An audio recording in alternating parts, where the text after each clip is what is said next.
Contexts and Concurrency. So we're going to touch briefly on those. The actual code changes that we're going to make are not many, so we're not going to change a lot of our code.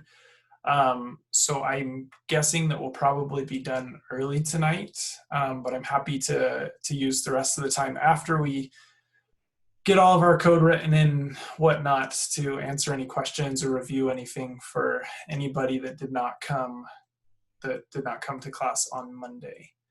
But before I get started, just want to, I guess, open the floor. Does anybody have any questions after yesterday's announcement? I know that Josh, who led the Q&As last night, he went pretty in depth with a lot of the questions, but were there any questions that you guys weren't able to ask that you wanted to talk about as it refers to the announcement for the iOS program?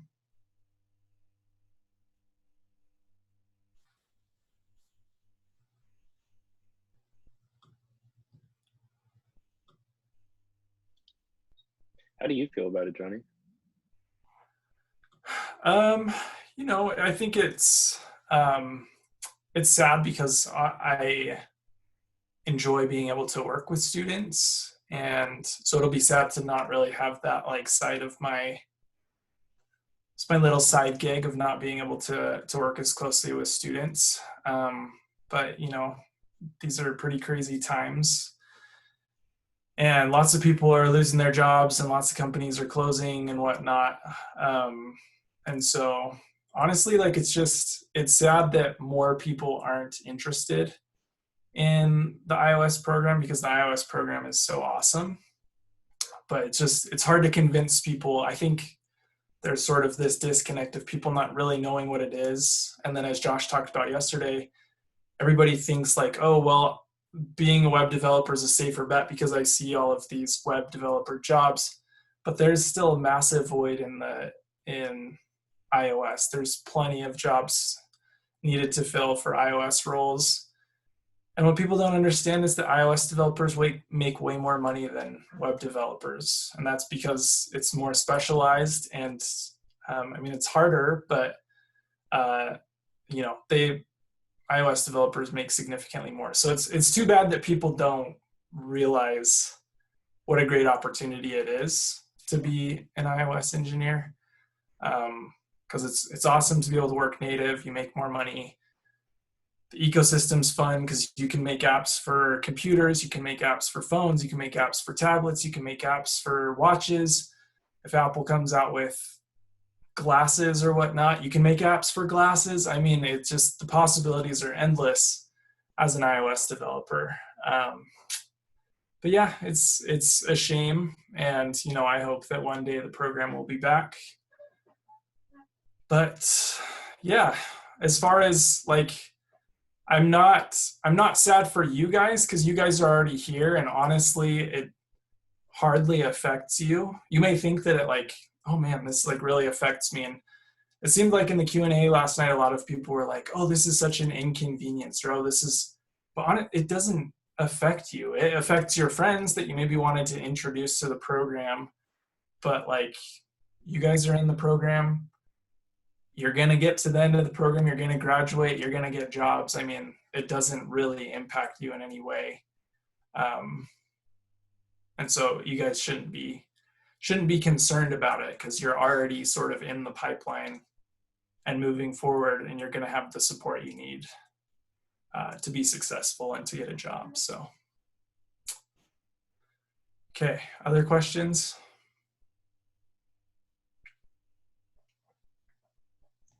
What happens with you? Do you go to other departments, or you? Yeah.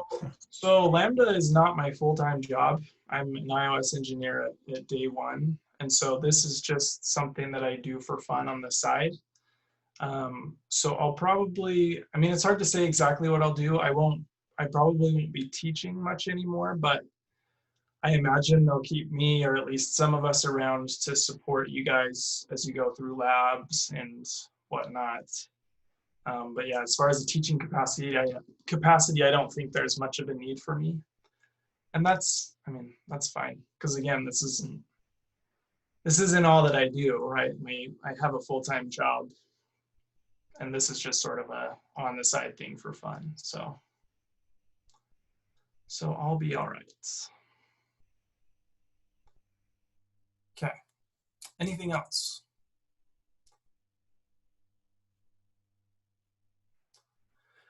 Okay, cool. Well, I guess also tonight is your last lecture with me, because this is the end of the unit. And then next week we move into build week. So you guys will start working on kind of the cross-functional apps for 2 weeks, and I'll still be holding office hours and whatnot, but we may not be meeting together in this type of capacity again. So if I don't see you after today because you're too cool to come to any office hours or whatnot, then you guys have been awesome, and best of luck in the future units. You guys can always reach out to me if you have questions and whatnot as you move forward. But yeah, today's our last official lecture because I will not be moving to Unit 3 with you, unfortunately. So yeah, so let's go ahead and get into our discussion for tonight. So we are going to be building upon what we have been doing this whole sprint. So go ahead and pull that project up if you haven't already, because that's where we're going to be working today. And then I'm going to start today's lesson off with a keynote, and then we'll make our updates to the code. And then the rest of the time will be up to you guys if you want to go and do work on your homework, or if you want to stay and ask questions or go through some of the stuff we did last time, that's totally fine. So let me go ahead then and share my screen here. Are you going to be hosting a review tomorrow? Yes, I'm planning on it. So yeah, we'll be doing a review we'll plan on doing it at 6 o'clock LAMBDA time, so that you guys can then work on your homework and whatnot. So we'll plan on that being, I guess we'll plan on it being an hour. If it's shorter, then that's totally cool. But plan on an hour tomorrow if you need to, and we'll just do like a sample app using core data and going through some of the things that we've already talked about. So. Hey, Johnny. Yeah. Did they post the Q&A? Because I wasn't able to get any audio during that. We're still waiting for it. I asked Josh where he's going to post it, so I'm still waiting for him to let me know where they're posting it exactly, and I'll post it in the channel as soon as I find out. All right. Thank you, Austin. Cool. All right. Awesome. So let's go ahead and review the learning objectives for tonight. So what are kind of your key takeaways for tonight is that you should be able to understand and explain common scenarios when using multiple managed object contexts as appropriate. Be able to implement the shared persistent store coordinator using multiple managed object contexts. Use multiple managed object contexts with parent-child relationship. Use NS persistent containers support for creating new background contexts. And correctly use core data's API for concurrency. Okay, so let's go ahead and go through this quick keynote that I have here to sort of give us a more high-level approach of what we mean when we talk about multiple managed object contexts and concurrency. Okay, but you are going to be doing a whole sprint on concurrency in Unit 3. So just try to bear with me as we go through concurrency. It's going to be confusing. It's literally like the hardest thing when it comes to being an iOS developer. Even senior engineers have a hard time getting concurrency right. So don't walk away and say, I don't understand concurrency, I quit. This is going to be somewhat confusing, but you're going to cover it a lot more in Unit 3. So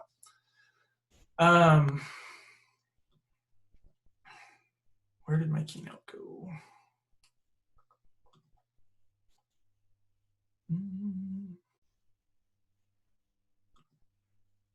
Yeah, and like when it comes to concurrency, like even today, I had to hop on a call with one of our senior engineers for like an hour to talk about concurrency stuff. So it's confusing. And, Christopher DeVito, he can attest to that, right? Concurrency. Oh, yeah.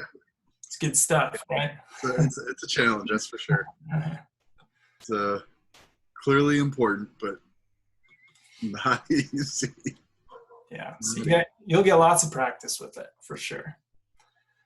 All right, so let me see if I can get this to play correctly. Okay, are you guys seeing the presenter notes, or are you seeing just like the single slide? And somebody's single slide. Okay. Slide, yeah. Okay, great. All right, so like I said, today we're going to be talking about multiple managed object contexts. Okay, so the question is why? Why do we care about using multiple managed object contexts?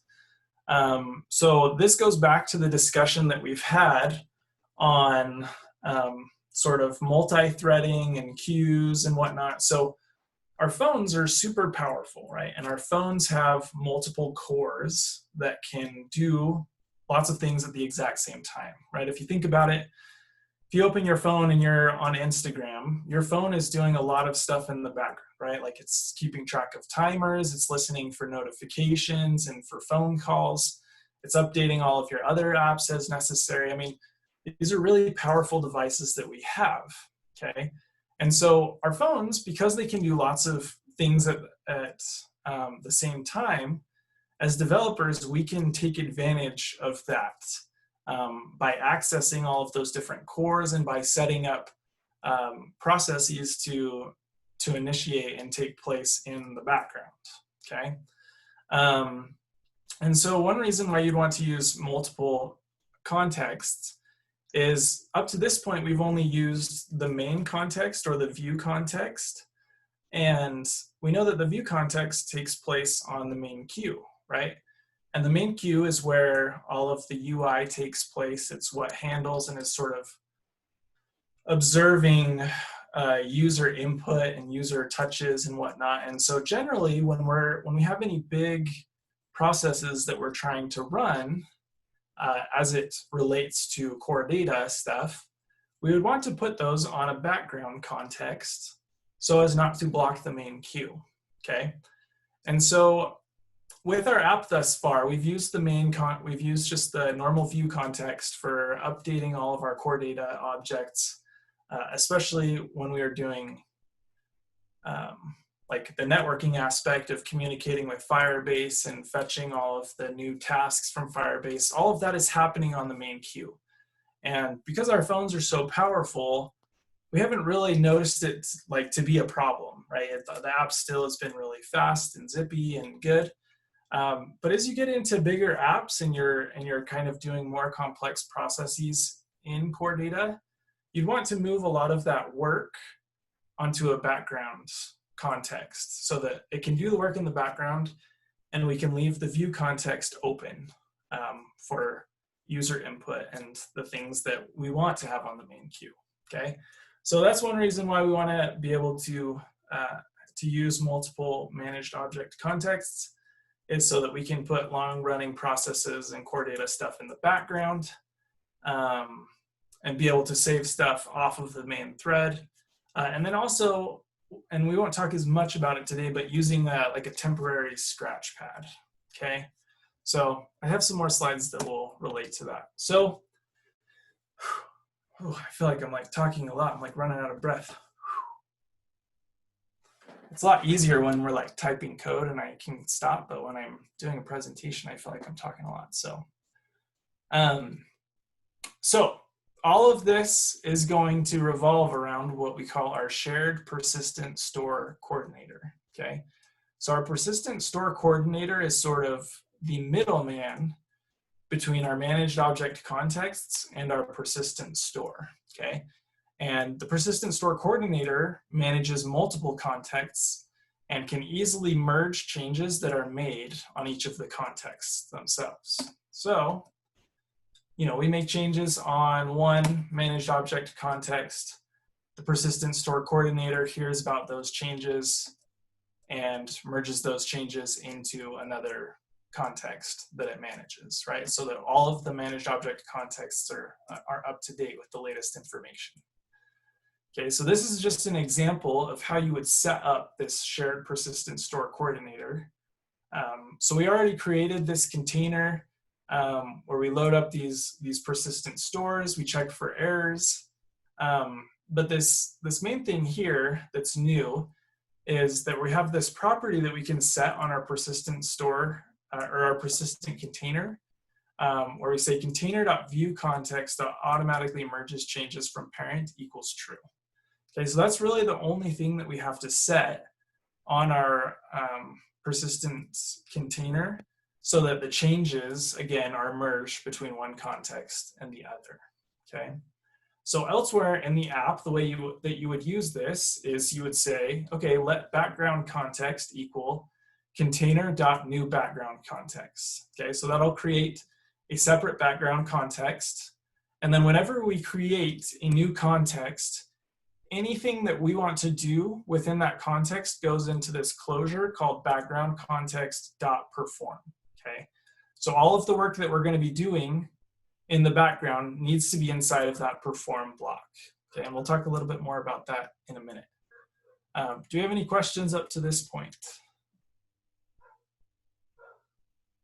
I can't actually see Zoom, so you guys will, can someone tell me, are there any questions or are we good?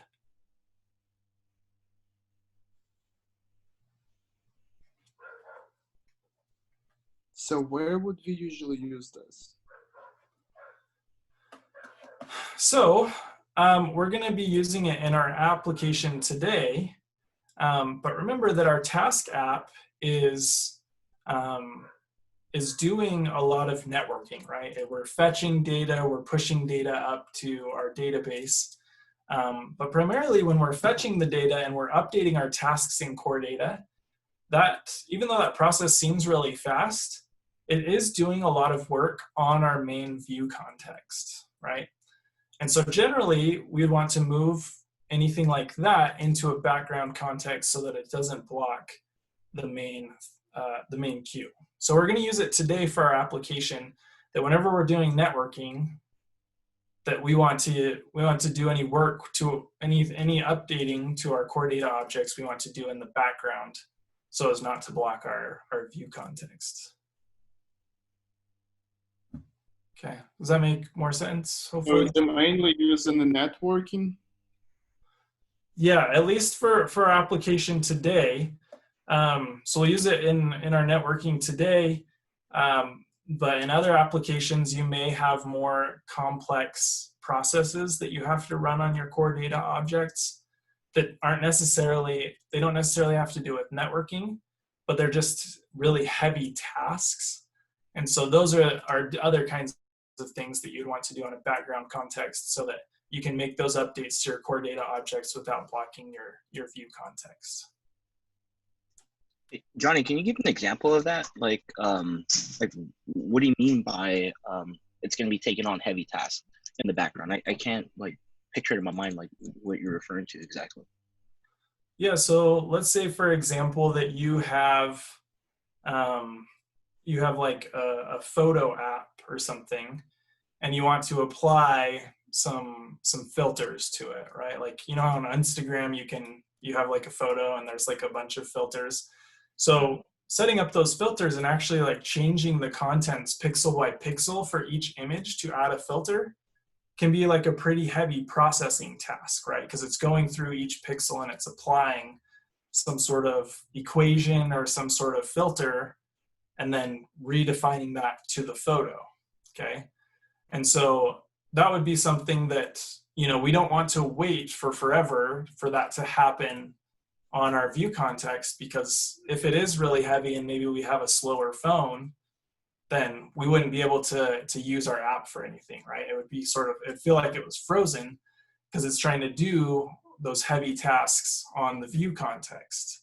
And so an example would be, okay, well, let's take all of that photo editing or that, I guess, applying those filters to those photos, and let's move it onto our background context and save it to our core data objects. so that we don't block our view context. Does that make more sense? A little bit. Like it's making a little bit of sense when you put it in that perspective. So I guess I'm not trying to get hung up on that examples per se, because when I hear persistence, I'm thinking of transferring data from one side, and I guess networking does come first in mind. But if we're not trying to slow down, I guess, our views while big things are happening in the background, I can imagine like when you're putting into that, like in that perspective, in that example, it's like when I'm trying to transfer something over to another file that I'm trying to have it process at the same time. Is that close to what you're saying? Yeah, I mean, that's kind of the overall idea behind concurrency is being able to sort of separate your work and using like the full potential of your phone by putting tasks, like heavy tasks, on in the background so that they can take place while you update your UI and whatnot. Oh, okay, that makes sense then. Okay.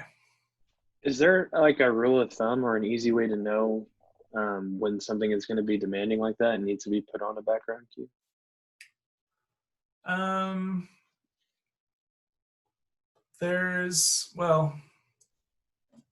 Yeah, probably not really a rule of thumb. One of the ones that we're going to do today, I'm going to show you guys how we can actually enable a debugging feature that will tell us when we need to use a background context versus when we don't. And so you'll be able to use that as you go through your other projects. That's sort of this multi-threading sanitizer that will help you know, like, okay, this needs to happen in the background or this needs to happen on the main context. But yeah, there's not exactly a rule of thumb of when you'll need to use a background context or not. But we'll do a code example, and hopefully that'll help it make a little bit more sense.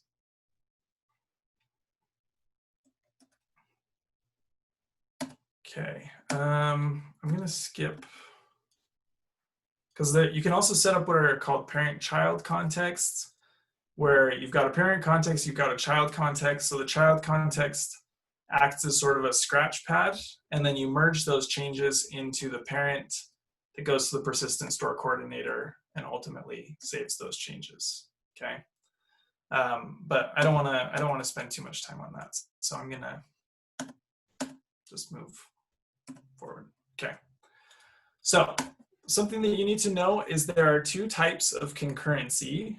There's main queue concurrency type and private queue concurrency type. Okay, so main queue means on the main queue. So our view context would be a main queue concurrency type. Okay, and then background contexts are going to be private queue concurrency types.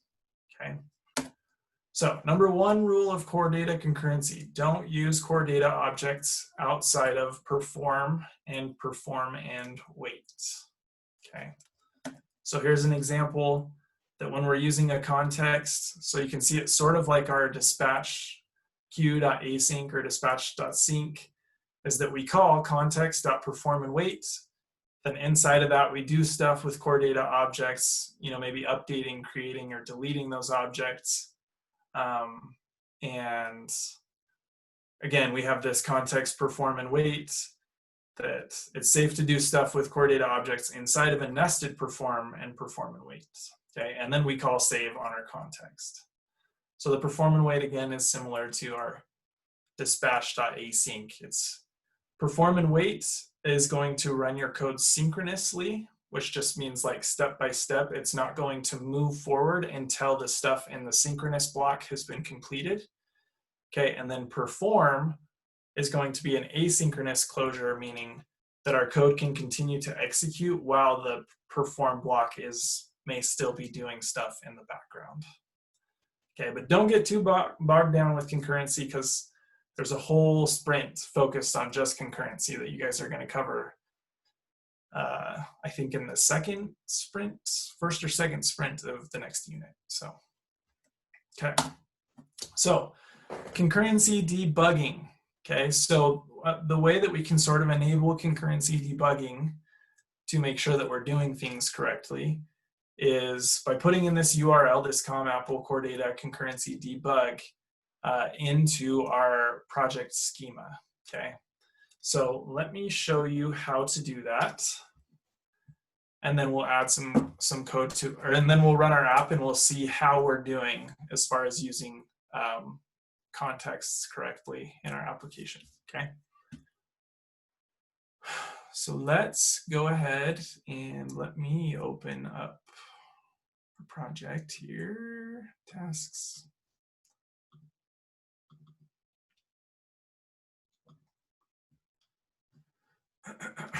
And text is teeny. Okay, so the way that we can enable our concurrency debugging is, let's go ahead and we're going to go to our play button right here and actually hold down the option key and then hit the play button. Okay, so this is where we can set some runtime arguments to be run, like as soon as we hit that run button, some arguments to be set up. Okay, well, like I said, we want to be able to set up our concurrency debugging. So I'm going to go ahead and copy this. And let me send it through Slack here. Okay. So go ahead and copy that. And then inside of Xcode, where we have this arguments passed on launch. Okay, these are things that are going to be arguments that are going to be passed in at compile time.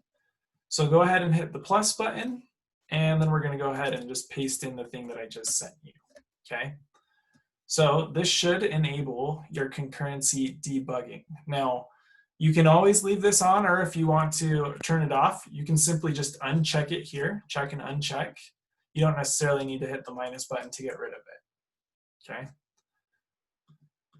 So let's go ahead, and with that enabled, let's run our code.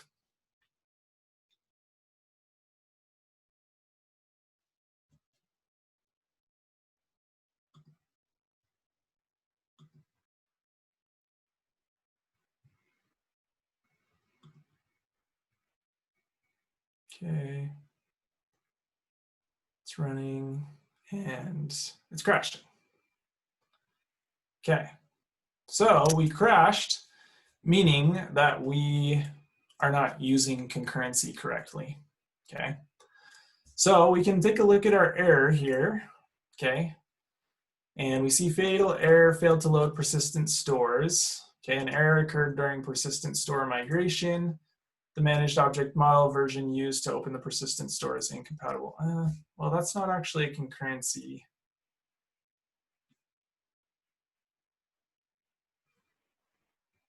Well,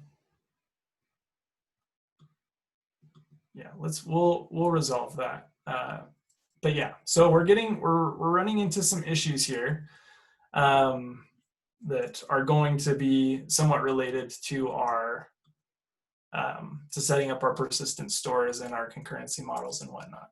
Okay, so let's take a look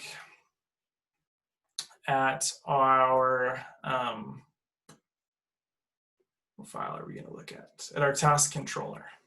Okay, so, and I primarily want to focus on our update tasks method here. Okay, update tasks. Okay, so we set this method up last time, and the idea behind it is that whenever we launch our app, we're going to go to Firebase, we're going to fetch all of the tasks that exist on Firebase, and if we already have those tasks locally, we're going to update them with any new information that we may get back from Firebase, or if they're brand new tasks that we haven't ever had locally, we're going to create new tasks for them. Okay, so not a super heavy process, but definitely something that's requiring a lot of work. Okay, and so if we go through, this is again where we get sort of the information about the tasks that we already have, and we create our array for tasks to create. We make our fetch request, get our existing tasks, and yes, yeah. And we create new tasks if we need to. Okay, so update tasks, doing a lot of work. But update tasks here, if we look at where is update tasks being called, I can go to the caller here. You see that update tasks is being called inside of a data task, okay? So we fetch everything, and whenever we perform a data task, is that happening on the main queue or a background queue? Background. It's happening in the background, okay? So data tasks by default are always going to execute in the background so as not to block our app while they're trying to fetch data from your whatever API you're trying to hit. So this is all happening in the background. And then we go and we try to update our tasks with the tasks representation, okay? So if we look at this, what we're trying to use a context here. And is the main context, is it a background context or is it a main queue context? Main queue. It's a main queue context. So we sort of have an issue here where we are trying to we aren't really staying in our lane, right? We're doing information in the background, we're doing tasks in the background, but then all of a sudden we're sort of reaching over into the lane that's not ours to the main queue and saying, hey, I need your context in here. And so that is not a good way to do things, okay? If we have things running in the background and then we need to do anything with those concerning like our core data model and with our contexts, we want to stay in our lane and use a background context if we're in the background, okay? So let's go ahead and we're gonna update our persistent store coordinator to support multiple contexts, okay? So I'm gonna open up our core data stack here. Okay, so let's go into our core data stack.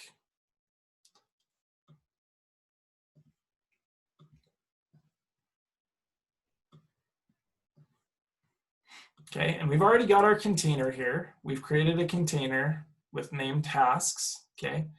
And we're calling load persistent stores here, okay? But what we want to do is we want to configure this to support multiple contexts. So the way that we do that is we say container.viewContext.automatically merges changes from parent, okay? Is equal to true, okay? So now if our container is ever used to create any background contexts, those changes will automatically be merged into our main context, into our main view context, okay? So that's all we need to do to allow our container to create multiple contexts, okay? So we just need to say automatically merges changes from parent equals true. So is it creating the parent and child on its own, or is that something that we would have to set up? It's doing a lot of that coordination for you. We're gonna need to create the background contexts when we need them, but the container here knows that any changes that are made on any background context need to be merged into the main context. So it will eventually merge those for us. So it's not really hard to allow supporting multiple contexts. Just that one line there.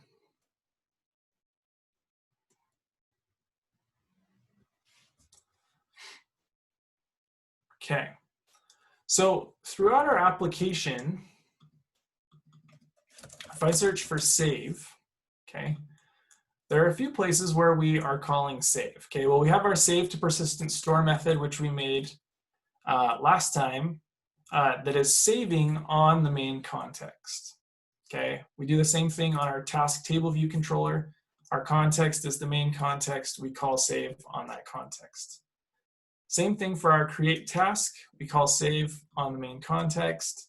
Our detail, save on the main context. And our table view cell, save on the main context. Okay. Well, to make things easier for us, I'm going to go ahead and I'm going to add inside of my core data stack, I'm going to add a convenience method that will allow me to save on a specific context. Okay. So after our computed property for the main context here, let's create a new function called save. And it's going to take in context as a parameter of type ns managed object context. Okay, and let's go ahead and give it a default value of our main context. So core data stack dot shared dot main context. Okay, and I want this method to throw an error so that I can capture the error that's already thrown by context.save. Okay, so that we can pass that through to the caller. Okay, so I'm going to create a property that we can use to hold on to any error that we may have. Okay, and then again, anytime we're trying to make changes on the context, those should take place inside of a perform and wait or a perform block. Okay, so we're going to say context.perform and wait. Okay, and then inside of here, let's go ahead and create a do try catch block. And we're going to try context.save. Okay, so we're going to call save on whatever context has been passed in. Okay, let's go ahead and say catchlet error. And say error equals error. And maybe to make this a little bit easier to read, we'll call this our save error.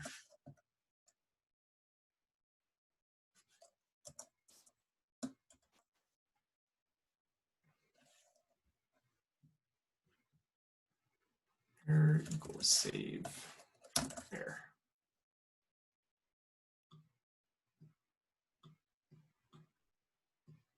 Okay, and then outside of the perform and wait block, okay, let's go ahead and say if we have an error, if let error equals error, we'll go ahead and we'll throw that error.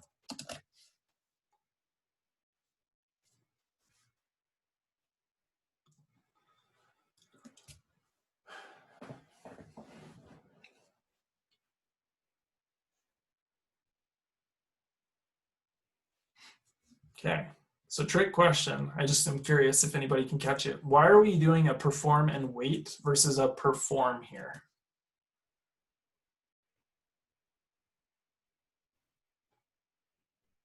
Otherwise, you wouldn't ever have an error. So Yeah, exactly. Because our error here, right, we've instantiated it as an optional, and so it has a default value of nil. So when we call context.perform, that code is running asynchronously. So honestly, line 40 would get called before anything inside of your async block. Okay. And so we need to make sure that this is synchronous, meaning that this code has to be executed before we get to line 40. So all of this must be executed before line 40. And then at line 40, we can capture and throw an error if it exists. So yeah, good job, Morgan. Okay, so that's why we're using a synchronous block instead of an async block, because we do need to execute all of the code in our save method before we know if we have an error or not. Okay. Other questions about this save method?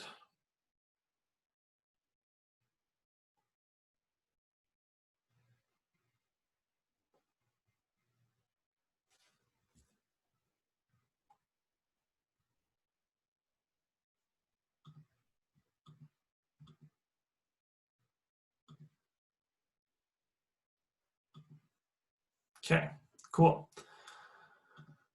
So let's go ahead then and let's hop back over to our task controller. Okay, and let's try to clean up some of our concurrency here. Okay, so we're inside of our update tasks method here.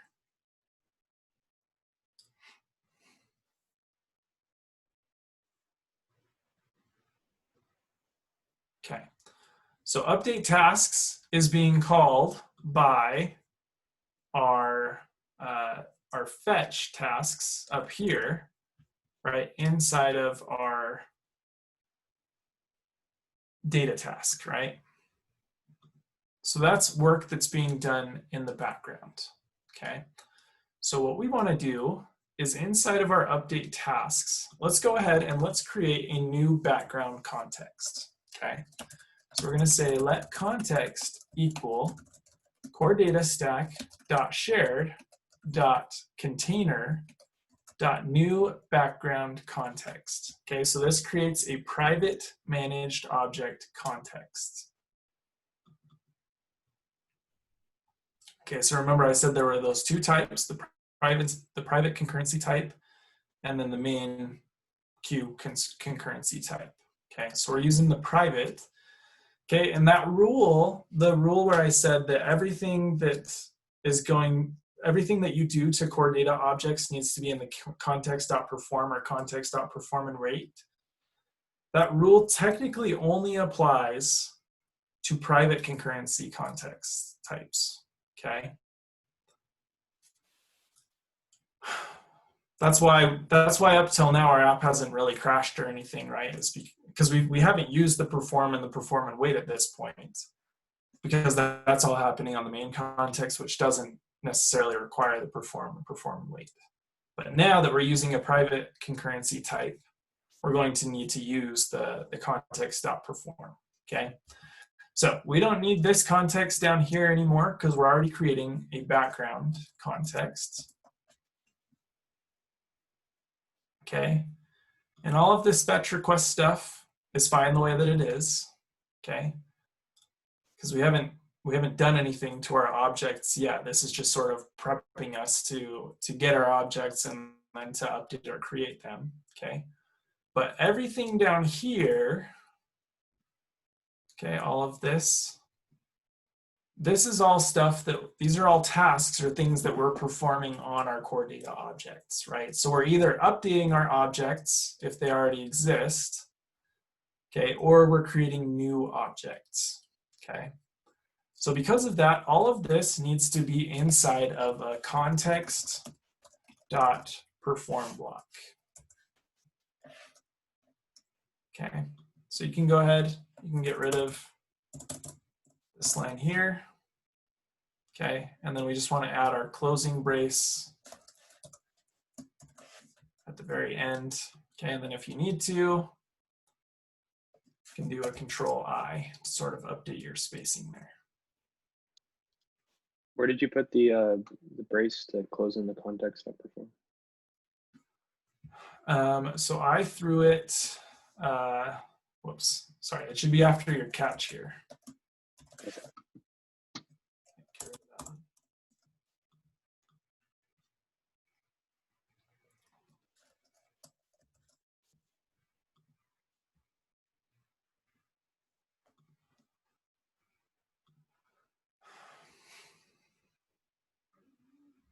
Okay, so we created our new background context.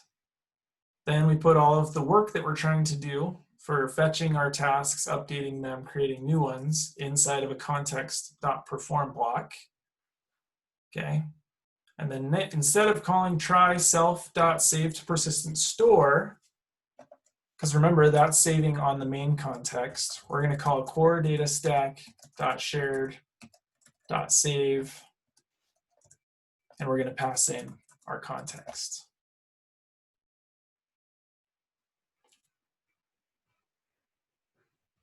Hey, Johnny, what was that shortcut for fixing your spacing? Was it Command Shift K or I?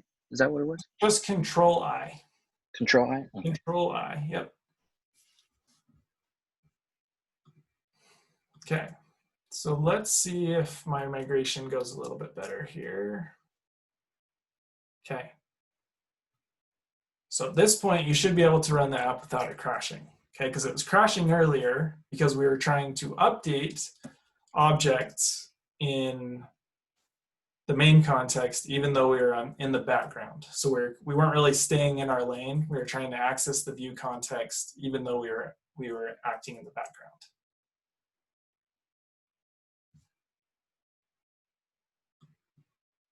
Okay, so if you're seeing tasks come through and you haven't hit like the exception breakpoint, go ahead and raise your hand.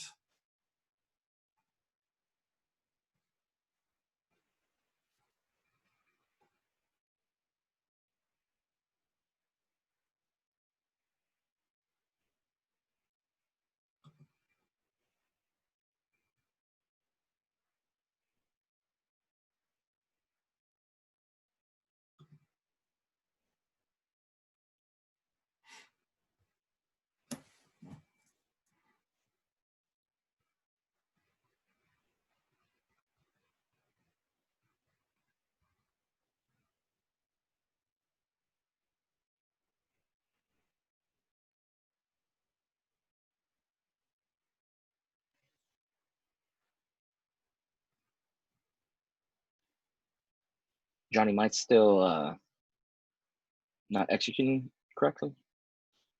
Like it's still crashing when you launch it? It's not crashing, but it's not doing anything. I'm not sure if it's my Mac that's kind of slowing down.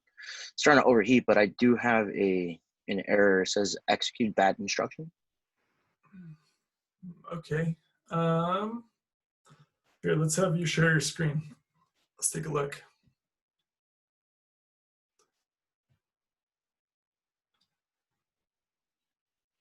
Please bear with me. My system is very slow. It takes a while just to do anything right now. I don't know why.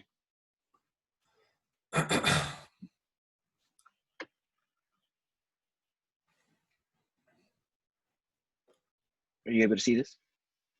Yes. Okay.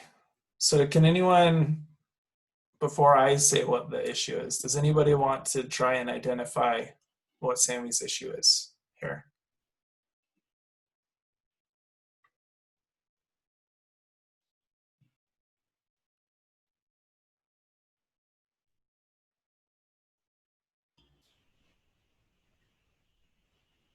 Is it supposed to be in a perform block?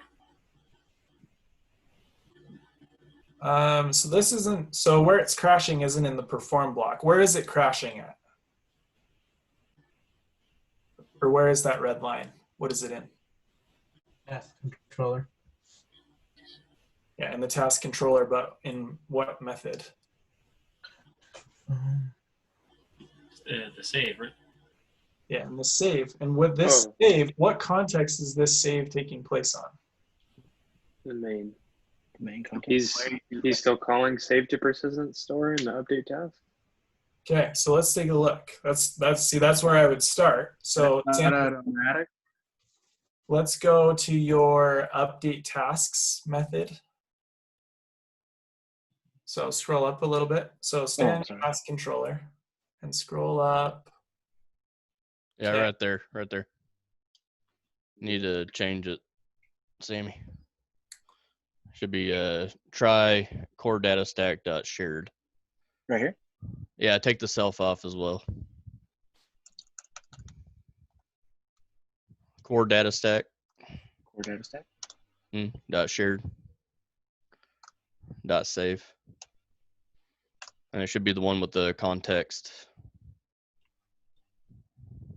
So delete one of the parentheses and type in context. Or yeah, do that. No. Yeah, that bottom one. And then put context in there. Okay, so go ahead and try and run it now, Sammy.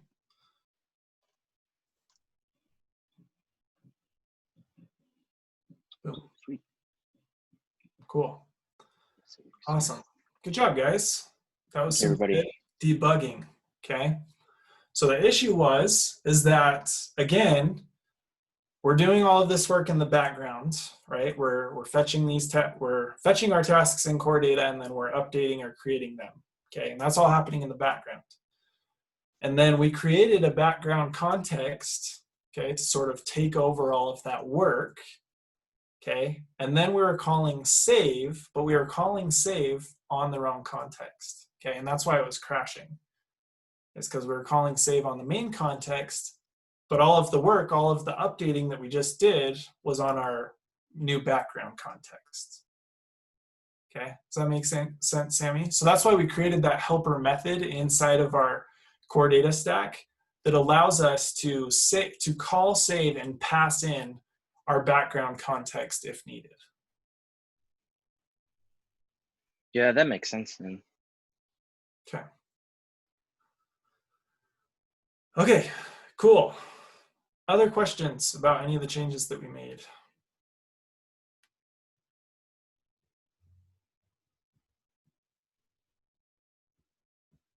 So we could just delete that old one then, right? The old method, the save to persistent store method? Yeah. Mm-hmm. Yeah, because you can just call save without a context and that will do the same thing. Okay, so let's look at a few of the other places where we're using our context, or more specifically where we're calling save. And I want you guys to tell me if we're good to just continue to use the view context or if we need to create a background context. Okay, so I'm going to go ahead in my little search bar here. I've searched for save here. Okay. And yeah, we don't need this anymore. We're not actually using it, so I can get rid of it. You're not sharing again. Oh my gosh. I don't know what has been my deal lately. Same thing happened at work today. When I was talking to that senior dev, I was like, yeah, look at this. He's like, you're not sharing your screen. I'm like, I don't know. I've gotten into the habit of not sharing, apparently. Okay. I think it's the new baby. Something like that. Okay. All right, so I'm going to search all the places I'm calling save. So we're calling save on our task table view controller. Okay, so we have this one where we're calling commit editing style. Okay, and we're grabbing the task from our fetch view, our fetch controller. We're using the main context. We're calling context.delete. Okay, and then calling delete from server. Okay. So our delete task from server here.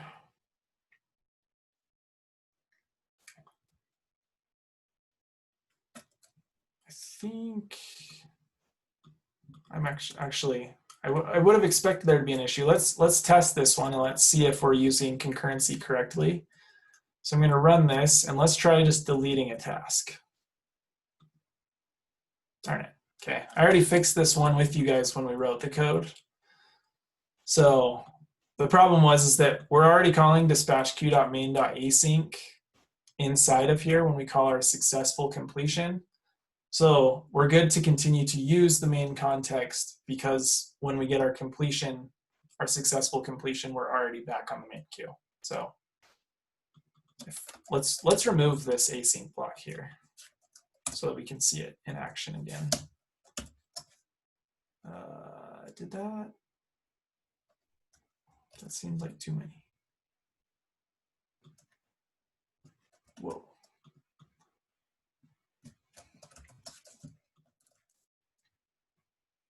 Okay, let's try this again. Okay, so I go, we hit delete. That was supposed to work. We go back to where we're actually deleting.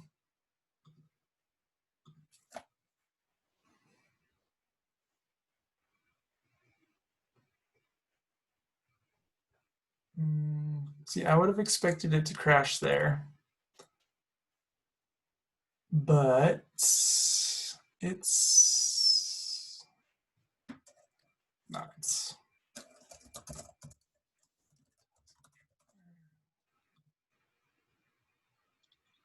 Is it because the task is being deleted before the network call?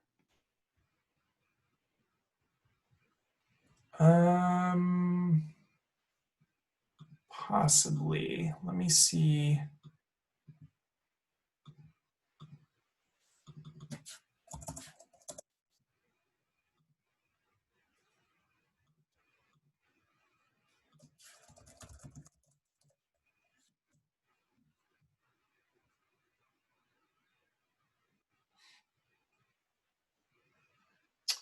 Oh, yes. Yeah, you're right. Let's go back to this. So we're calling our delete task from server, but we're not doing any of this stuff inside of the completion block for that. So what we could do is we could say, task controller dot delete task from server with this completion block. We'll do task completion. And this will just be like a result. And then let's move all of this stuff in there.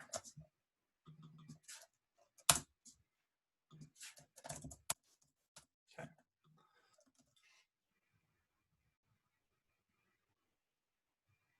So yeah, so I was still calling delete on the main queue. So if we go ahead and, I'll leave that one. That's a good one. All right, let's go ahead and hit delete. Okay, so we're gonna get a crash here, okay? And so the problem, a concurrency crash, okay? So the problem here, again, is if we look at our call stack, we're inside of a data task, we're calling completion success.true. But again, if we're performing a data task, is that on the main queue or on a background queue? Main. Data The data task is on the background, sorry. Data task is on the background. Okay, so then we're calling our completion here. Okay, and so it's getting into here, but then we're trying to call save on the main queue or on a background queue. Mine still works having that way. Oh, really? That'll be the main queue. Yeah. Yeah, so we're trying to call save on the main queue, but we're doing stuff in the background. Okay, well, we still want to save this on the main queue because we want to be able to upload and reload our data. Okay, so before we call save here, we just want to make sure that we are on the main queue. Okay, so I can actually move the MOC here because I don't need it for anything up above.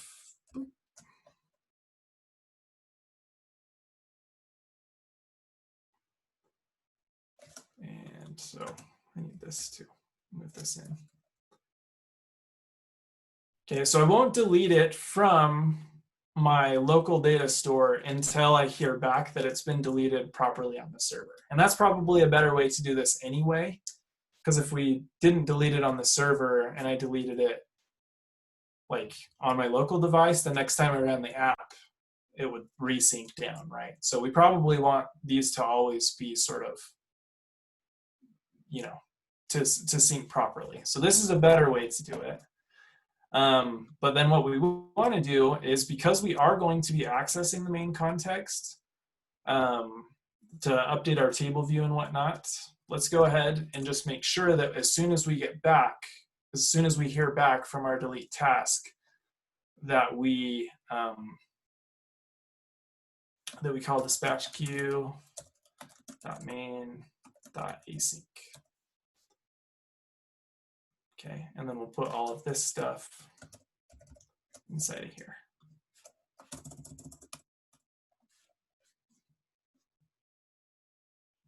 Okay, so again, I sort of fixed it for you guys last time because I did the dispatch queue.main.async on the delete task side instead of on this side. But this is probably a better place to do it.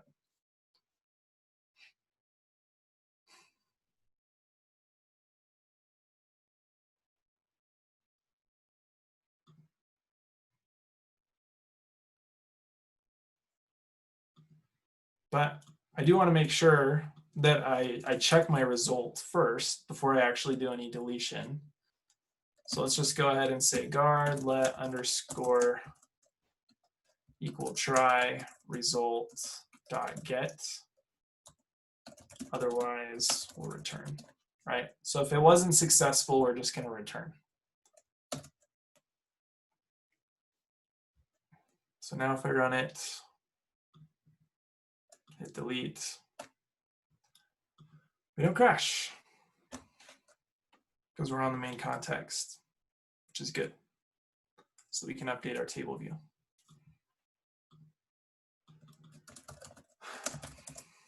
Okay, so we updated our save here. Okay, we've got our create task. Okay.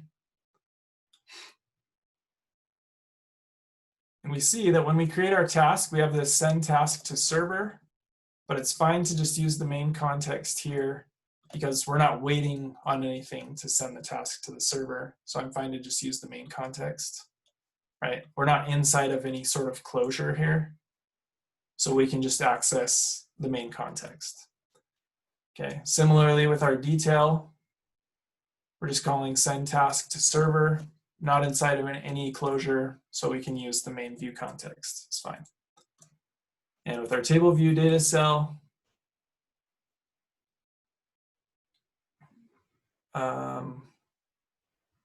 yeah, we're calling update task, but we're not inside any closures, so we can use the main context.save.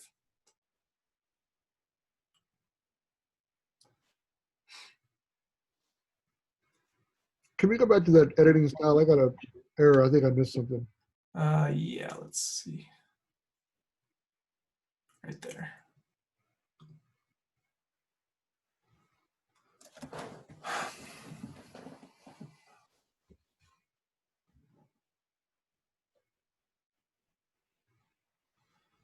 Okay. Did you get it, David?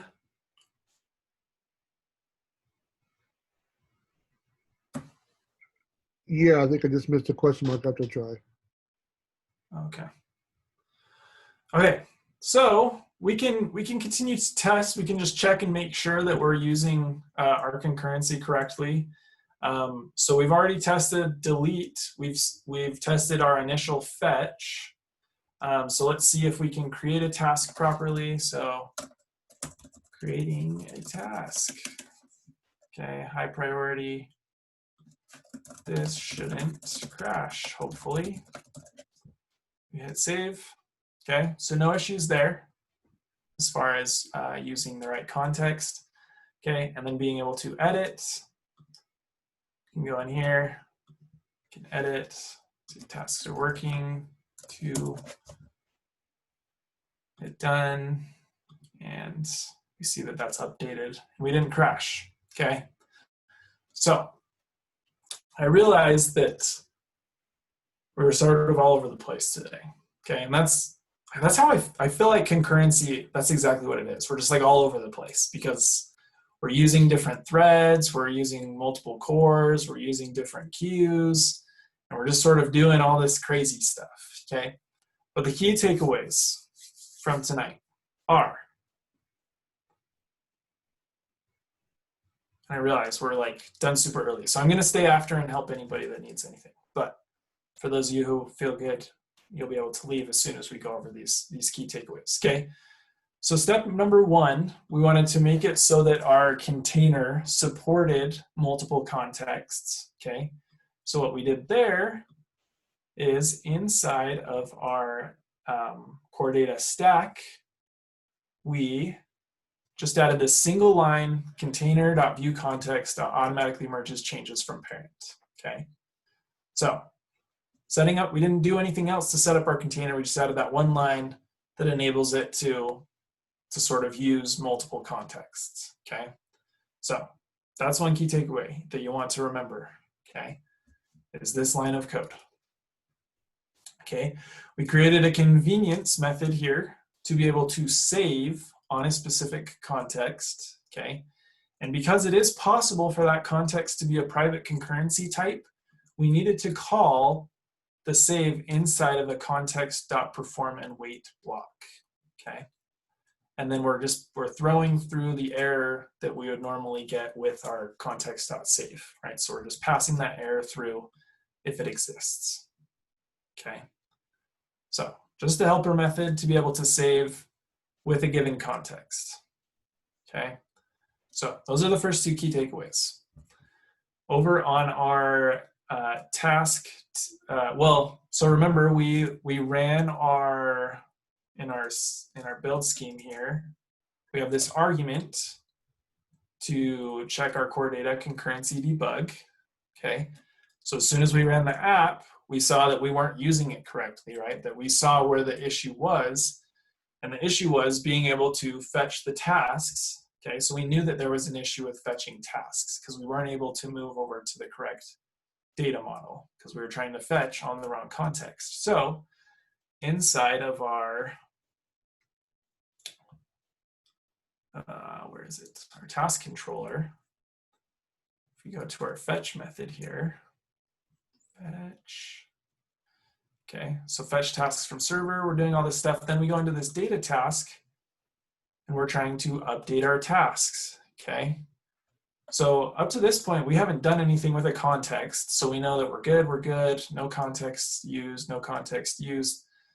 Update tasks, I wonder if that uses a context. So update tasks, oh look, it did use a context, it used the main context, okay? Well, if we're inside of a data task, we're in the background, so we want to use a background context. So instead of using the main context, we created a new background context. And then before we started doing anything with any of those managed object contexts, or the managed objects inside of the context, we call it context.perform. Okay, and then inside of our context.perform block is where we do all of our work, and then we call save on that background context. Okay. And those are the key takeaways for today. Okay, being able to create a background context and then being able to call context.perform or context.perform and wait on any work that you're trying to do on your objects.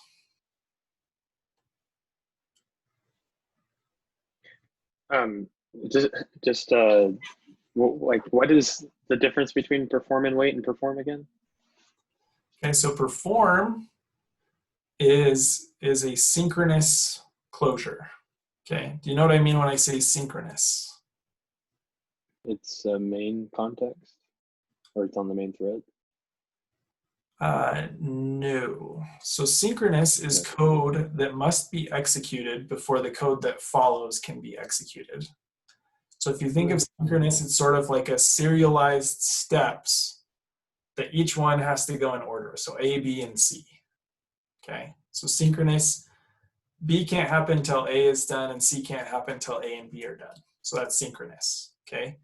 Asynchronous code means that we could have A, B, and C, and we say that B is asynchronous. So A and C could potentially happen before B. Okay, so B is code that's going to be run eventually, asynchronously, at the same time as A or C, or sometime after or before, right? We don't really assign any sort of like serialized order to how those happen.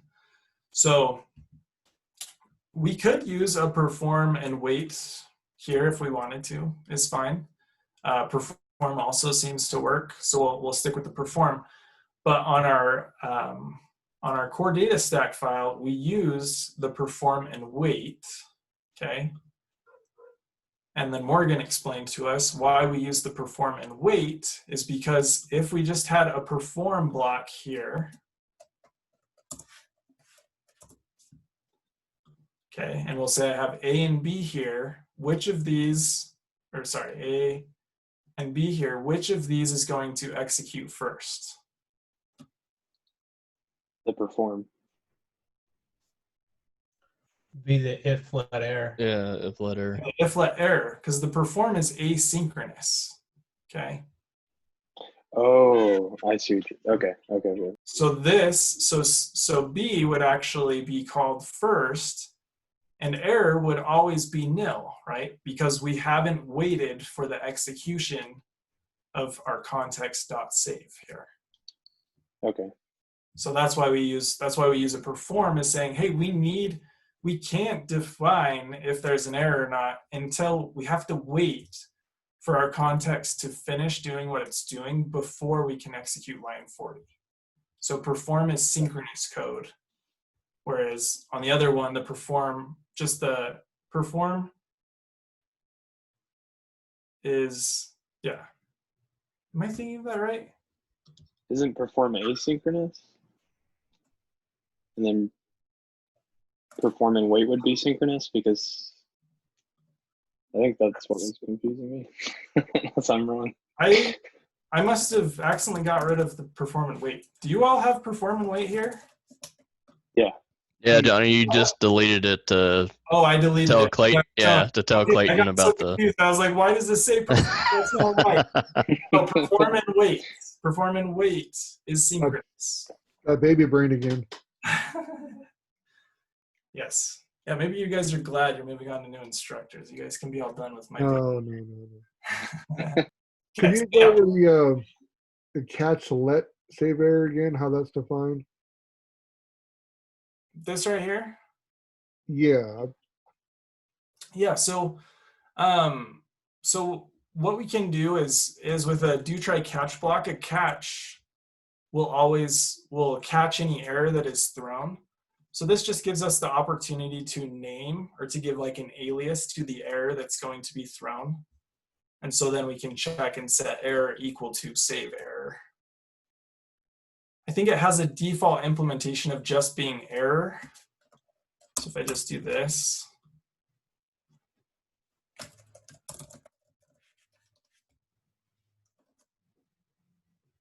but then it gets confused, right? Because it's like trying to like, anyway, it's just a way to provide a type alias so that we can set the error that is being caught to our error property up here.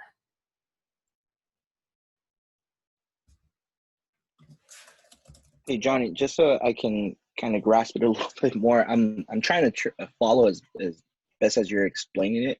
So with the perform and wait, it's the do try code is not going to execute. Well, I'm sorry, that's going to execute first before actually going to the if let error, correct? And if we have the perform, it's just going to skip over the do try and just go straight into the let error. Correct. And that's because we didn't technically check for error, so it's just going to assume that it's already going to be errored if it's just performed. Yeah, because error, we set error up here, right? So we've got kind of these three pieces here. We've got var error, context, perform, and wait, which is asynchronous. I hate spelling asynchronous. It is, yeah, there we go. Okay. So we've got, we'll say that this is A, this is B,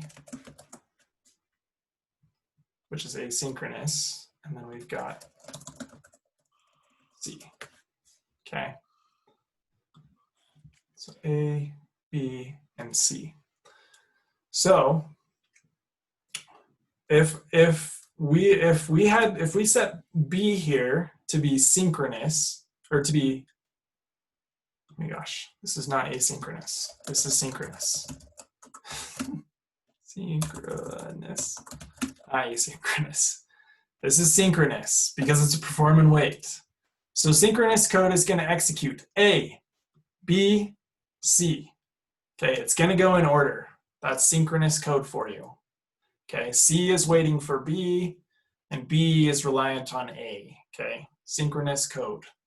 Okay, asynchronous code, which would be perform, is that C is not waiting for B to be executed. C is not waiting for B. So C will be called before B is called. Okay, well, if C is called before B is called, then C is equal to the value of A, which the value of A is always going to be nil, right? Because we never set error to anything besides nil until B, okay? So we want this to be synchronous so that our error can actually have a value before C is executed. Is this a form of like a, I guess not a like, I'm imagining like a for loop? This isn't a form like that, right? No. No, and again, I'm getting more into concurrency than I want. I'm getting more into the weeds of concurrency than I want to at this point, because again, there's a whole sprint that's purely focused on concurrency next unit. So like we sort of have to touch on it here with these multiple contexts, but don't be too bogged down at this point, because you're going to cover a lot more in the next unit. No, definitely. It's just the way you were explaining it. At first, I was kind of like, oh, okay, is that what I think? So I just wanted to make sure I'm tracking what you were saying. But it makes sense as far as how the synchronous it plays out when you set it up in this fashion. Yep. Okay. Cool. Yeah. Good question. Okay. Well, that's everything that we need to do for any updates to our code. So we didn't actually do that much today. And then we went through our PowerPoint, or our keynote, I should say, to talk a little bit about concurrency. And then we'll be doing a review session tomorrow. So I'll look through what the sprint challenge is and then sort of put together a demo app, not to help you with like the entirety of what you'll be expected to do, but to maybe select one or two things that you should remember, okay? So we'll get some practice with using like background contexts or setting up a new data model or whatnot. So I'll take a look at that, and then we'll make that part of the review session. And any opportunities to create code snippets would be greatly appreciated. Yes, we will. I guess the only snippet that we've created thus far is for the fetch results controller. Is that right? Okay. Yep. Yes. So the core data stack, you can probably get away with this container stuff here. Pretty much all of this, you could probably turn it into a snippet, as long as you remember that this name has to be unique to the name of your data model. But yeah, you could create a core data stack snippet that contains these three things, but just don't forget to update this, otherwise it won't work. To change that, there's a way to do it where if you save it, it comes up as a place to enter code into and not that quote. How do you do that again? Do you know what I'm saying? I don't know. I rarely ever use snippets. I'm not sure I've actually ever used a snippet in practice, like in the real world. So as cool as snippets are, and Josh, you talked a little bit about this last night, but like your experience at LAMBDA, like you're going to get a lot of experience building an app from like 0% to 100% done, which is like not really how it works. Like in the real world, like I went to day one, the app is pretty much 100% done, and then you just like build more features on it like over time, right? And so a lot of this stuff that you learn about, like, oh, well, setting up a core data stack, it's like, well, that was already done for me by the time I got to my job, so I never had to do that. So it's good to know how to go from 0 to 100, but I'm just saying, from my experience, I haven't had to use snippets because I rarely have to set up anything from scratch as far as like some of these fundamental things. But I'll look for opportunities for snippets as I look through the sprint challenge and see if there's anything that can be helpful. Okay, so for those of you who are good and happy and you feel good about the stuff that we covered tonight, you are free to go. and we will see you either at the review session, or if you come to office hours, or we'll just see you at Build Week presentations. So it's, yeah, whatever you guys want to come to, what you want to do is totally cool. But yeah, the rest of the time, we still have 40 minutes. We can go through whatever you guys want. Hey, Johnny. Yeah. Were we supposed to be able to delete from the app? Yes. Okay, it's not letting me do that on mine. Is it crashing or what's happening? No, it's not crashing. It's just when you hit delete, it just slides it back over. All right, let's have you share your screen. Let's see what's going on.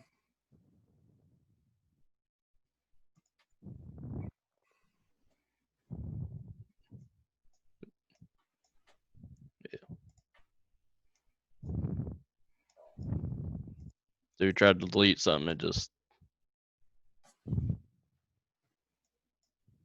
Oh, that's weird. Okay, yeah, let's look.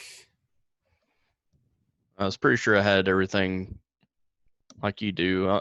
I tried changing this to the new background context, Yeah, but it still didn't do anything. Yeah, we don't want to use a background context. Right, but I tried it just in case, but yeah, it didn't do anything. Okay, so let's put a breakpoint on line 93. And then try and go delete something. You don't have to rerun. When you set a breakpoint, you don't have to run the app again. Okay, so that's never getting called.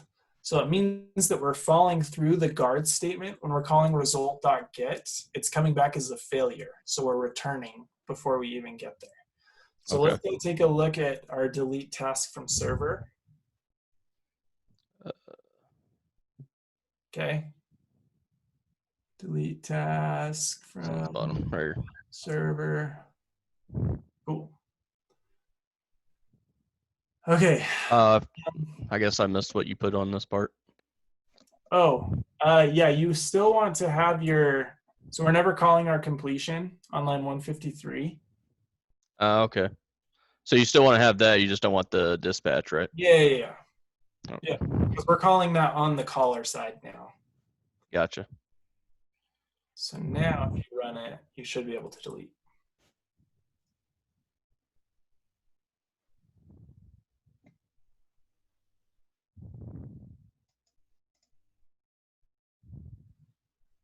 Okay.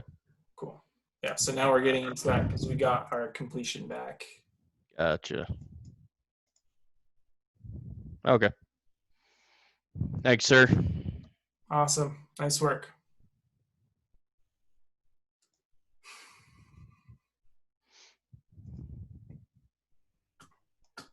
Okay. What other questions you guys have? Hey, Johnny, I was just looking at my code snippets, actually. I think the only thing I remember from my core data was NS persistence containers. Since they're like really boilerplate, wouldn't that kind of be the only one that you could really kind of code snippet the whole entire bunch? That one in fetched results controller is pretty much the same as well. So like all of the stuff, well, let me share my screen before you guys tell me I'm not sharing my screen. So over in your task table view controller where we have all of this stuff, controller will change content, did change, and then all of this insert sections, delete sections. That's pretty boilerplate. You could create a snippet out of that.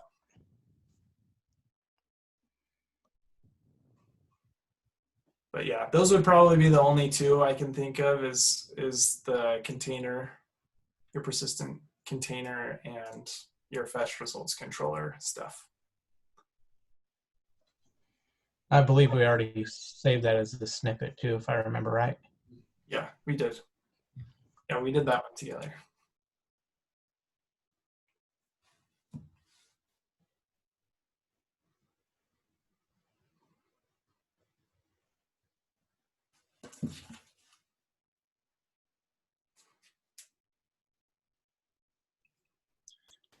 Johnny, this might be a stupid question, but in the task controller and the update tasks, conceptually, why does the perform work?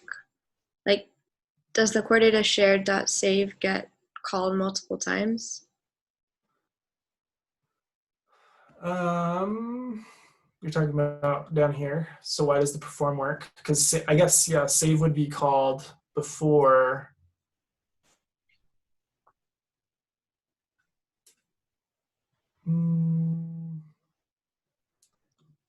Yeah, let's check this. Because maybe it is better to do a perform and wait here. Because we might be calling prematurely here.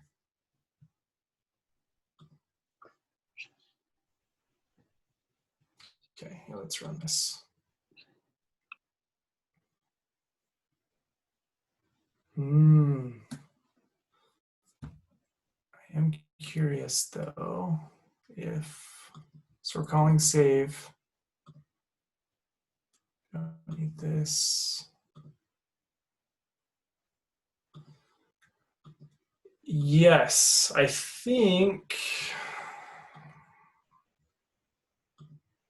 Why does my sample, like my solution code, uses a perform? But I think you're right that we would want to do a perform and wait because we'd actually want to update our tasks first. Mm-hmm. So if we change this to perform and wait.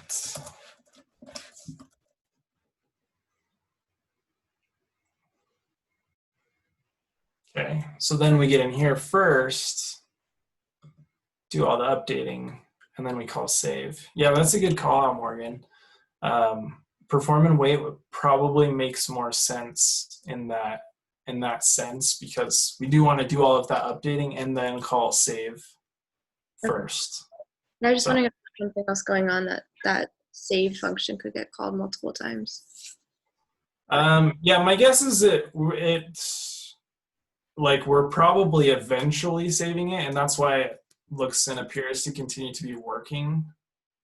But yeah, you're right. We should do a perform and wait and call save after. Yeah, or if you wanted to do asynchronous, you could just move this inside of the perform block. And that way, you know, we have our save here. Let's see, does it not like that?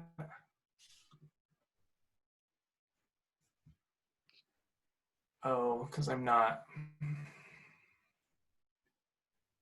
Yeah, this would need to be in its own like do try catch block.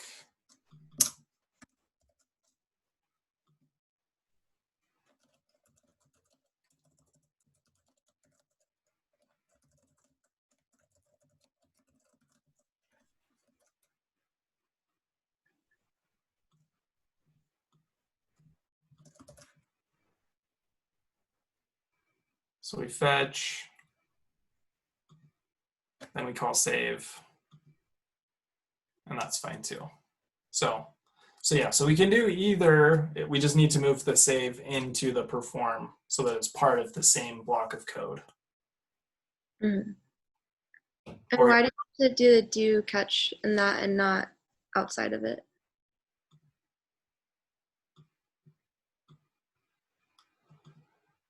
Because this throws an error, and so the error that was going to be thrown by trying to save will already be thrown to the caller itself. Okay. And so that was handling that. It wasn't requiring a do try catch because if there was an error, it was going to throw it from the update tasks method. Okay. And what exactly do you mean by throwing it to the caller? So meaning that that when I call update tasks up in my fetch right here, so I have to use try self.update tasks because update tasks is a method that throws an error. So the error that is going to be thrown by update tasks is going to be caught here inside of the caller. So the fetch tasks is calling update tasks. And so I use the try here, the do try catch block. And so this catch here is going to be catching the error that is thrown by update tasks. Gotcha. That makes sense. Thanks. Yep.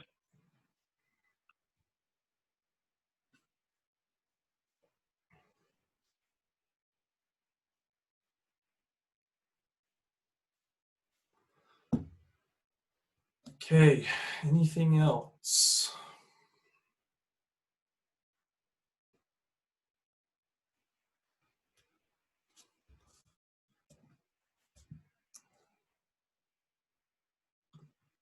Let me send you guys some more resources here.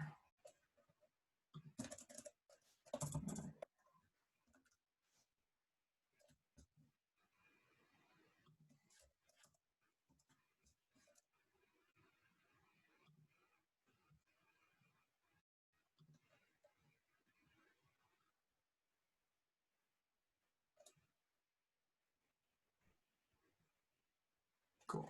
Okay. Yeah, and I just select you guys over some more resources if you want to get more into the nitty gritty of the core data stack.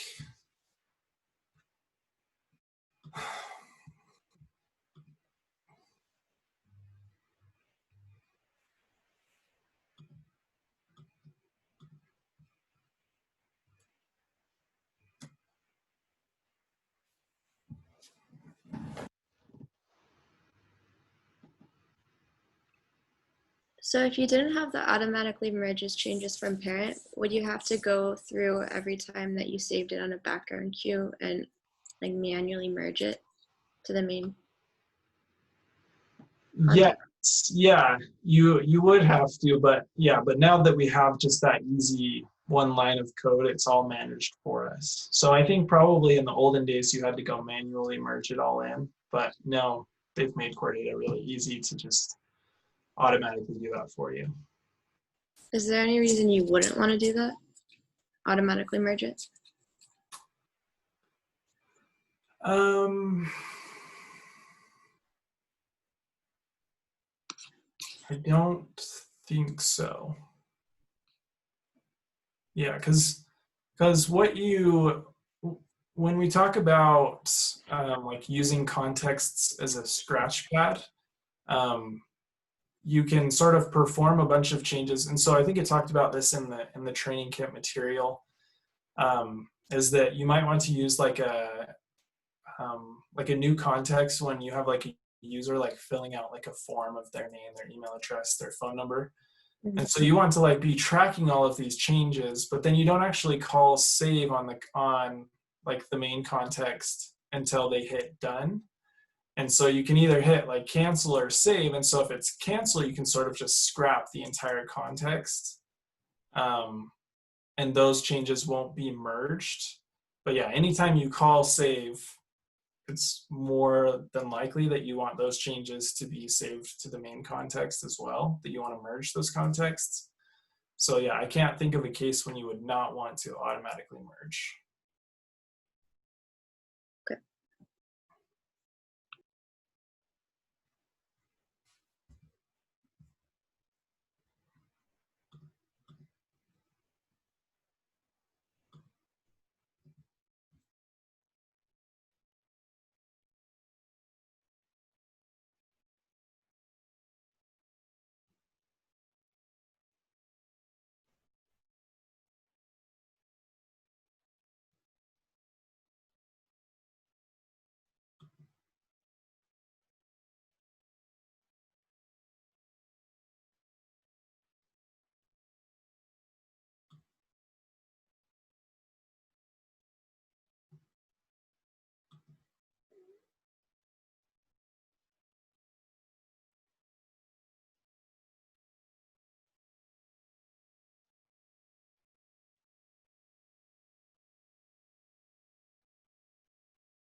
All right, guys, anything else?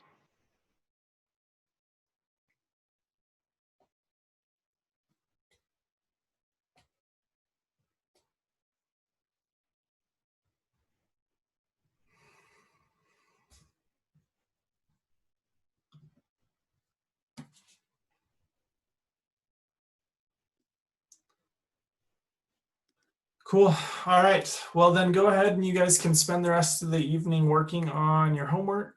And then, yeah, we'll see you guys back here tomorrow for the review sesh, if you're interested in coming to that. And then you guys move on to build week. So exciting times ahead. But yeah, let me know if you have any questions in the meantime. And then we'll schedule stuff for next week that we'll all be a part of, even if it's just like a daily stand up for our build week. So I'm sure I'll see most of you again eventually. So, all right, guys, have a good night, and we'll talk to you soon. Hey, Johnny. Yes. If Austin stops recording, can you hang back? Because I got a question to ask you. Yep, that's fine. Thank you. You can go ahead and stop, Austin. All right, thanks. Good night. We'll see you later, Ian. Thank you very much, Johnny. All righty. Take care, David. We'll see you later. Thank you, Johnny. It's been a pleasure. Look forward to seeing you tomorrow one last time. All right. Sounds good. We'll see ya. See you later, Johnny. Have fun with the baby. Thanks. Thank you, Johnny. See you later, Sammy.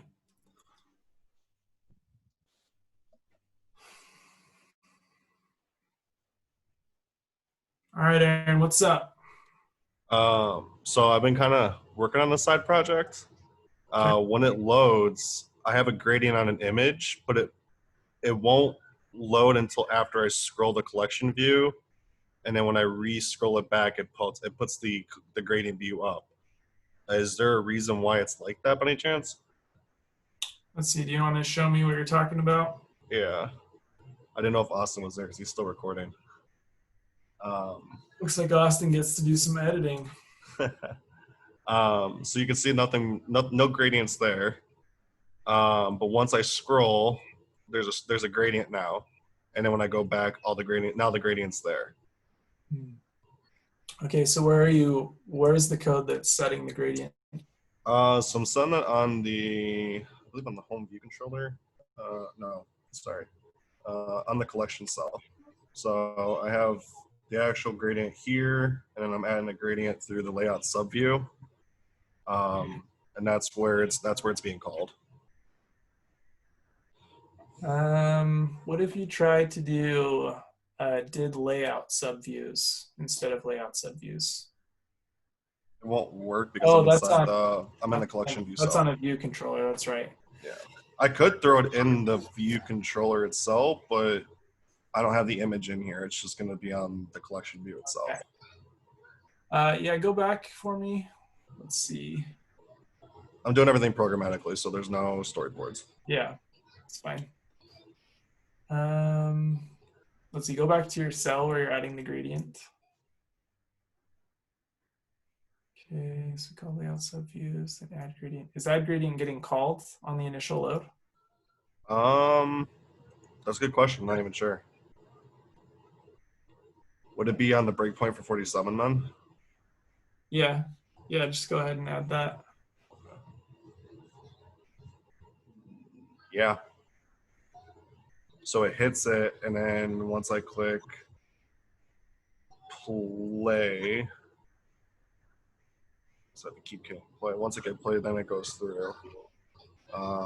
But it won't actually, I even left it there for like a few minutes. It doesn't load until I move it, and then once I move it, it actually calls it, obviously. And it's going to keep doing that until, yeah, it's going to crash it. Oh, it's not crashing, but it's going to keep going through that thing because I'm just trying to scroll through. Sure. But if I was to disable it, then you see the gradient view there, and then when I go back, then it's all there. So it's it almost doesn't want to do it until it's after the fourth or the fifth one. And the thing is if I click here, this has a gradient view, which is great. If I click here, this has a gradient view, that's great. It just irritates me that it's not loading until after it gets 4 or 5 in. Sure.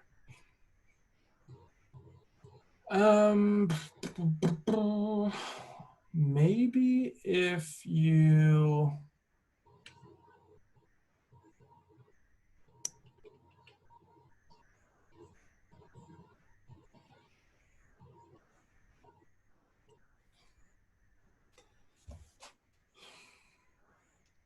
What if you add the gradient in your and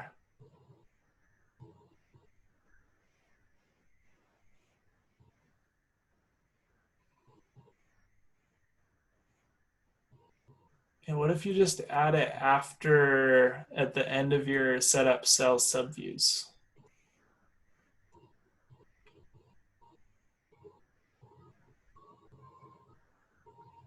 Still not there? It's not there, and then it actually doesn't even load it then at all. What? And I've even tried moving it to that spot, like right before the image, at least, and that doesn't even. I don't think that loads it either. No. And I'm not sure. Maybe the reason why is because it doesn't like. Because up here, or where is that? How do I have this at? Right here, the insert sub layout. Maybe that's the reason why. Because it's inserted as a sub layer instead, and so it wants to use like the layout subviews override function. Yeah, let's see. So if you, so there's no gradient, so move it back to the layout subviews. And then rerun it.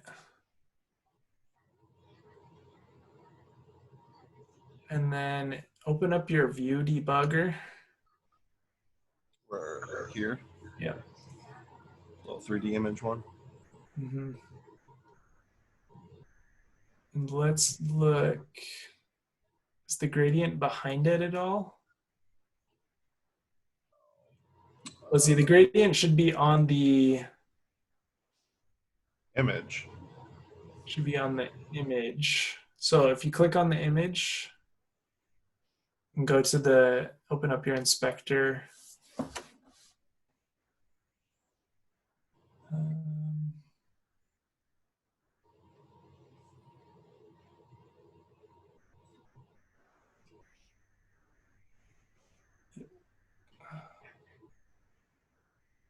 It looks small.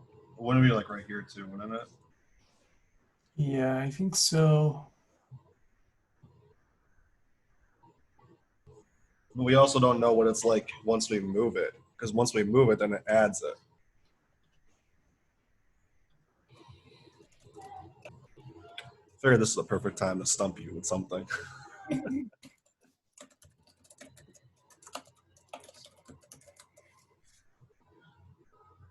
And I figured if you don't get it, then Paul's probably gonna have to ask Paul tomorrow, since he teaches the media section of Objective C and Unit 4 and all that.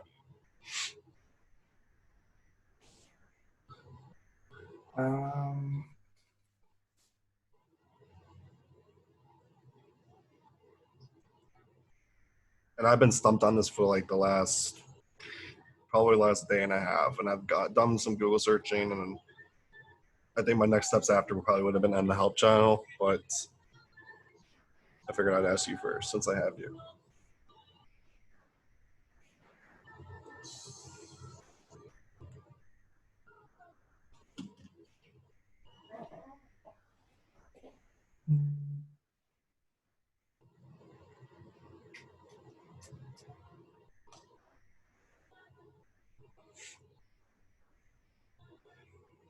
Actually, let's see if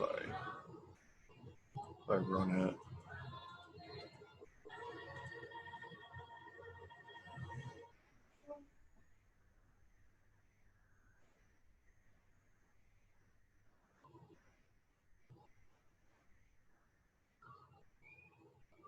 Yeah, everything's still the same even after I played it and then ran the gradient in there or moved it so the gradient's in there. It shows it's in there, but there's nothing. All this is still the exact same.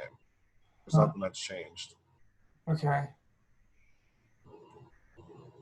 Okay, go back to your code.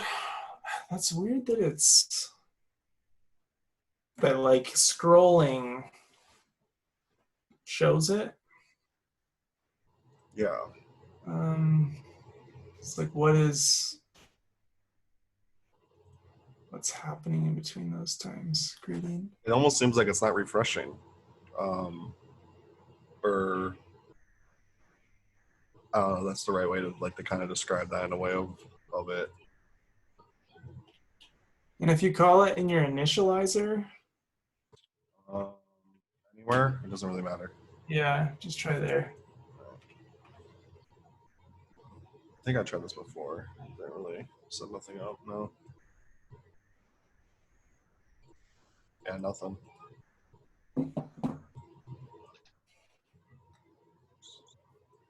Hmm. Oh, and there it's not showing at all. Nope. No. Users.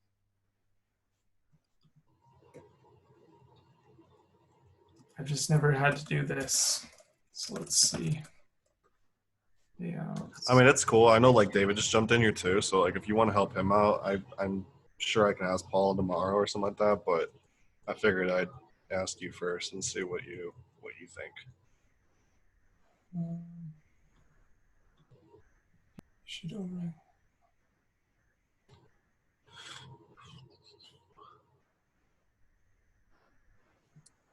I think you're muted, Dave. It looked like you tried to say something. Yeah. I just hopped back in to see what was going on. I heard something interesting was perplexing. I've been trying to get my app to the App Store, and I just can't get this gradient to do what it needs to do, and it's really irritating me. So, yeah, the project I'm working on, it's just a matter of figuring out logic. Let's see. Stumping me, but it's just logic stuff, so I don't think it's anything on that. If you, go to the collection view where you're creating this.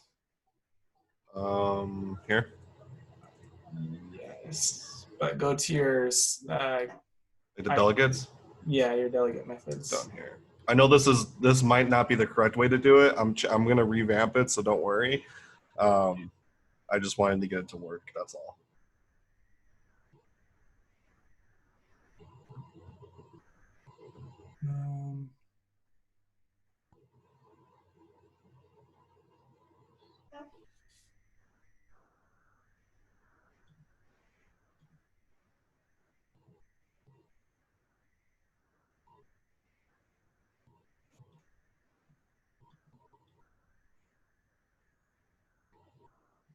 What if you call like on line 120? What if you call cell.set needs layout?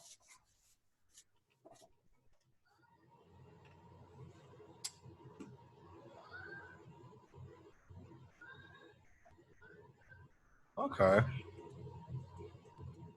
It's weird how it does that weird animation. I don't know if you guys saw that or not, but if I refresh that, you can see it go whoosh. Yeah. What the freak? I wonder if it needs. You know what's funny? I showed this to David last night, David last night or this morning. I wonder if set needs display would be the same, or would that not work? No. No. What if you call layout if needed? Or wait, you said layout. Cell.layout if needed. Yeah, if needed. Oh, there we go. Cool. That's interesting. So basically, lays out the sub using. Oh, okay. So this basically makes it so like instead of saying, "Hey, I don't want to wait until the collection view scrolls," I just need you to set it up immediately. Yeah. Got it. That makes more sense. So the layout subviews, the documentation for it says you can override this method as needed to perform more precise layout of your subviews. You should override this method only if the auto resizing and constraint-based behaviors do not offer the behavior you want. You can use your implementation to set the frame rectangles of your subviews directly. You should not call this method directly. If you want to force layout, call set needs layout. Got it. Or layout if needed. That makes more sense. Cool. You pretty much solved the issue that I was looking for. Cool. Sweet deal. Thank you. All right. I know Austin's gonna edit that out. Unless you want to leave that in there and everyone could kind of be like, oh, that's a little bonus tip on how to fix something. But that's cool. Like I never experienced that. And this project's actually kind of new because I'm doing something with Alamo Fire. And it's kind of like a cool side piece. And I actually just emailed the documentation people this morning because if you can, why that didn't share. If you can see my screen, any one of these that you see, it gets blocked off. And in order for it to go through, what they say is the content, where that was just at, is only triangulated to 200 characters. But I think it gets changed if you pay their lovely $450, and I'm not doing that. So I actually emailed them this morning and I asked them if I could stay on the free plan for 500 requests, but just give me the full content. And I was like, I'm in LAMBDA school, I'm a developer. I was like, I'm just trying to create a side piece. It's not like a commercial piece or anything like that. And just waiting for them to get back to me. So cool. Yeah, that'd be great. It would be. Well, thank you. I appreciate that. It really means a lot. Yeah, you bet. Good questions. I don't know if David or Rob need any. I know I pretty much took up your last 20 minutes or so. That's all right. David, do you need anything? Oh yeah, I got a side project that my collection view cells are giving me wanky results. Okay. Do you want to share your screen and we can take a look? Actually, hold on just 1 second. I'll be right back.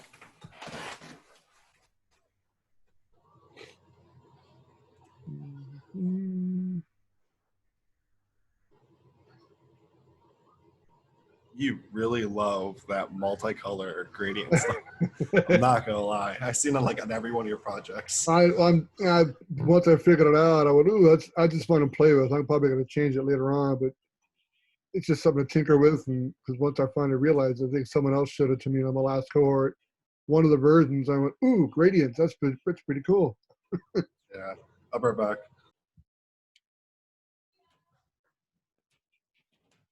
What in the heck, though? Yeah, this fun thing to work, though.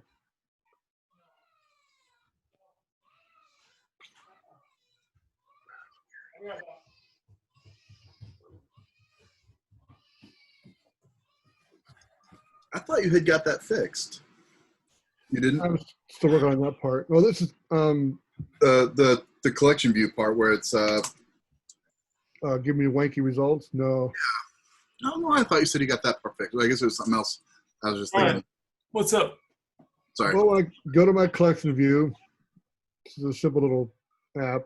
You see it prints out fine, except when you start scrolling, and then it reloads labels over labels. I'm like, what in the heck? Okay, so collection views, what you need to do is there's a method that's called prepare for reuse. And when you prepare for reuse, you should set pretty much like set the text or the title equal to nil. Ooh, where's that at? Is it in here somewhere? So just, yeah, if you start typing prepare for reuse. No, where is it? What is it called? Oh, that's on the cell itself. So in cell for row at, oh, because you're adding a title. Yeah, it's just a one label. You're adding, but you're programmatically adding subview, right? Correct. Yeah, trying that route. So at the very let's say like on line 57, just say cell dot remove remove. So I can remove all subviews. Is that removed from SuperView, but No, let's I see. didn't do that. Do you ever see this problem with any other collection view that tutorials that I've seen? Maybe just do cell. So try and do cell.subviews. Cell.subviews equals an empty array. Could you do cell.subviews.remove all? Yeah, you could do that. Same thing. All right, try running it now. Well, it gave me an error though. Cell.subviews. Subviews is So I think again. you need to do the cell.subviews.remove all. Okay. Remove all. Yeah, I guess so. I guess you can't modify it directly. Subviews. Oh yeah, subviews is still get only. What the? That seems suspect. UI view. And how else do other people get around this issue, or do they even have this issue? Well, what I would do is I would create, instead of adding a label in there, I would create my own custom cell type. And then so then you have that label always be part of the, because this is a lot of work, is instead of reusing a cell that always has a subview, you're creating a cell, you're adding a subview, creating a cell, adding a subview, creating a cell, adding a subview, instead of having a cell type that already has that subview on it. And then if you have a subclass of a collection view cell, then there's the method prepare for reuse that you can override. And in there you could set reset the title equal to nil. Okay. But you should be, let's see, remove. I'm surprised you can't remove subviews directly. Because I wouldn't. Collection views. Because the collection view cell is just a UI view, which Not like somehow because it's a let, is it? The let cell? I mean, I don't know. I know you can change other properties on it, so I don't know if that's it. No, because it's just saying that subviews is a get only, that you can't set subviews. Gotcha, yeah.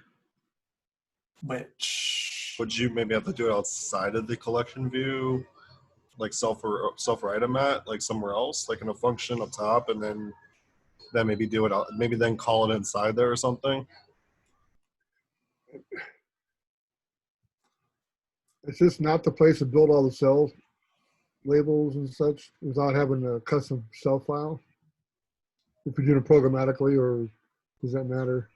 It really depends on your point of view and your preference. Like for me personally, like when I do programmatic UI, I always do all my computer properties at the top, and then I make a separate file for that view controller plus extensions, and then I make that file basically has like my setup subviews and my setup constraints in there, because then it makes life a little bit easier where I have just two separate files and I don't have a bloated out view controller. It just really just depends on your personal preference. Yeah, so what's happening here is that, so cells, just like table view cells, they're reused, right? And that's just to save memory allocation.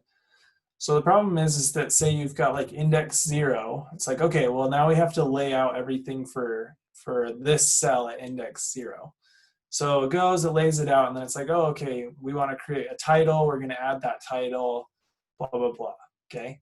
Well then, that cell is gonna be reused, and the cell itself already has a label on it, and then you're putting another subview on top of it, and then another subview.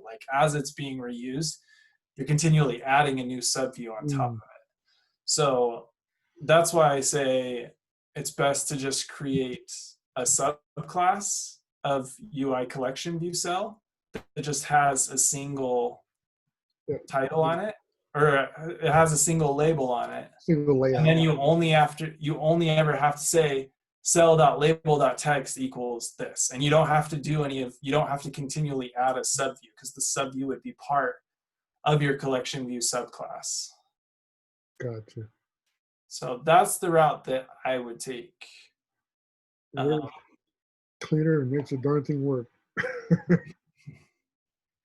All right. I'll look into that. You already have like you pretty much have all the code you need. You just have to move it into a subclass. Right. Okay. Appreciate it. Okay. Yeah. Good luck.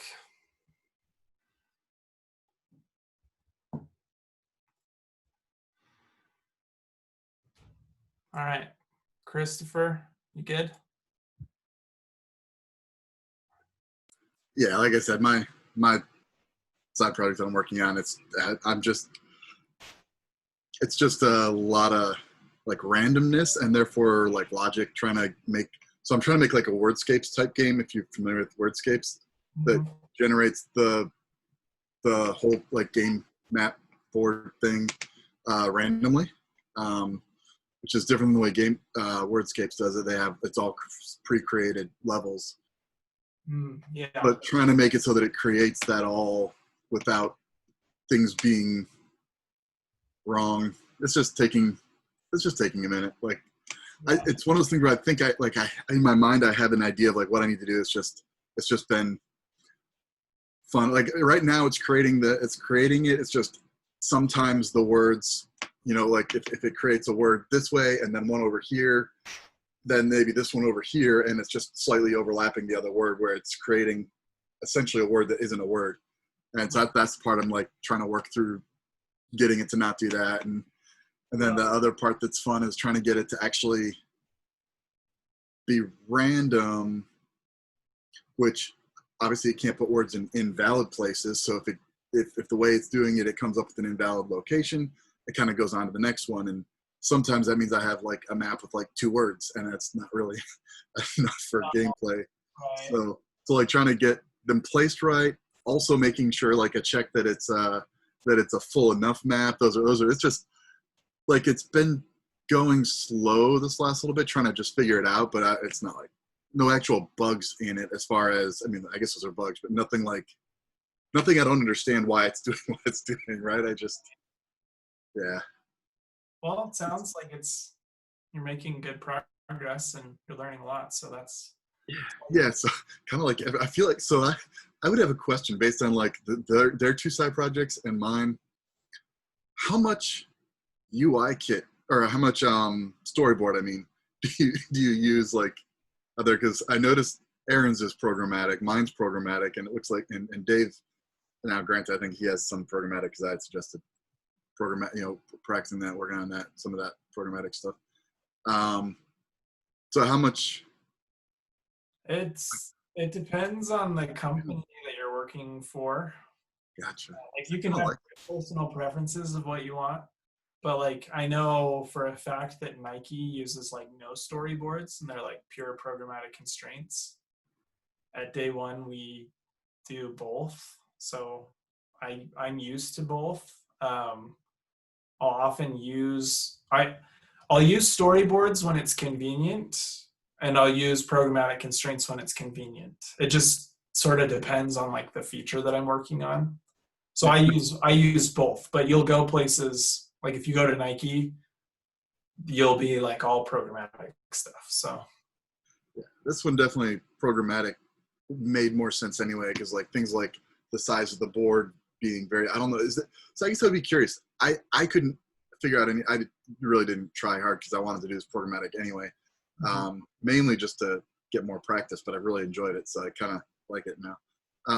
But would there be a way in storyboard to make that so that it could adjust size based on the size of the main word? So right, you have your main word that all the anagrams are based on, and when you're using a 5 or 6 letter word, maybe you only want the map to be so big, but when you get up to like much higher levels, and you have much harder words. You might need the map to be bigger, right? So I have it based on the size of the word, the main word. Yeah, that's more easily done programmatically. Yeah, It's more of a calculation. Storyboard's not really great for that. that's what I was thinking, but I thought I would just double check just in case, like if there's something I missed. Yeah, storyboard's not really great for dynamic stuff, and it can't calculate like how big a word is until runtime takes place. And once runtime has taken place, everything that lives and exists on the storyboard is kind of the way it is, and then you have to update it programmatically anyway. So yeah, that makes sense.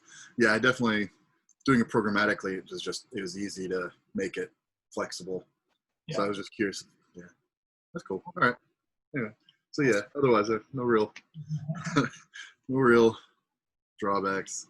I figure I got a little bit more to work on it, and hopefully it'll be almost some kind of usable form before too long. Cool. Sweet. Send me the link when you got it. Will do. Gonna miss you here. Just saying. we got a lot of great instructors here, but that was the thing that made me the saddest when I went full time. It's no more Johnny. I'll be around at least until August, if not later. So, because I'm still teaching iOSPT6, so I'll be here for at least 10 more weeks. So yeah, into August, and then depending on what support they need for labs and whatnot. So I could be here. I could be here until November. 10 more weeks, labs. They should at least have at least one iOS instructor like on a small retainer to update curriculum. And I only say that because the people that are like alumni, or like for us that are finishing, having the ability to kind of go back and look at the curriculum indefinitely is always a nice thing, but it's kind of not worth it almost. And I've had a couple people actually told me that, not from this cohort, but like in my old cohort, that they're really upset about the fact that we're not getting like their main portion of us being able to come back and look at some of the stuff like indefinitely. And I feel like we should at least have, or you guys should at least have, like one iOS instructor on a small little retainer that kind of just makes new videos or updates new videos, updates the content so that it's kind of keeps up with everything, and it makes it so that we can always go back to, you know what I mean? Yeah, and I don't know if they've made decisions, like finalized decisions on that. I mean, I can't speak for the company. I mean, you remember, I'm a contractor. I literally have like zero power over like anything that happens. But yeah, maybe that's something that they could keep us around for and whatnot. But I just kind of do what they tell me to, and if they say in 10 weeks we don't need you anymore, it is what it is. So. Makes sense. Maybe you can reach out to Ben and tell him about that. I'll be here later than Ben. Or I'll be here longer than Ben, because Ben is done at the end of June. So, but we'll see. Ben's good too. Like you said, they're all good, but yeah. All right, guys. Well, I better hit the hay. So. All right. Thanks a lot, Johnny. We appreciate it. Thank you, sir. He has a lot he needs to edit out. He's not even here anymore. I don't even know. I think he's waiting for it to like you to end it, and then they will convert it. Yeah. So he's asleep already. Yeah, he's already knocked out. All right. Well, thanks, Johnny. We appreciate it, and it was a pleasure having you for these last 4 months, or not 4 months, 2 months. Yeah, it's 2 or 3 months or so it's been for us. So it's been a pleasure. You're a great teacher, and good luck on everything with the family, especially with the new baby, and hopefully strive with whatever you're doing, especially with the company you're in now, or if you move on to another company. Cool. Well, I appreciate it, and best of luck to you guys as well. Thanks. You have a good night. Yeah, you too. We'll see ya. Bye.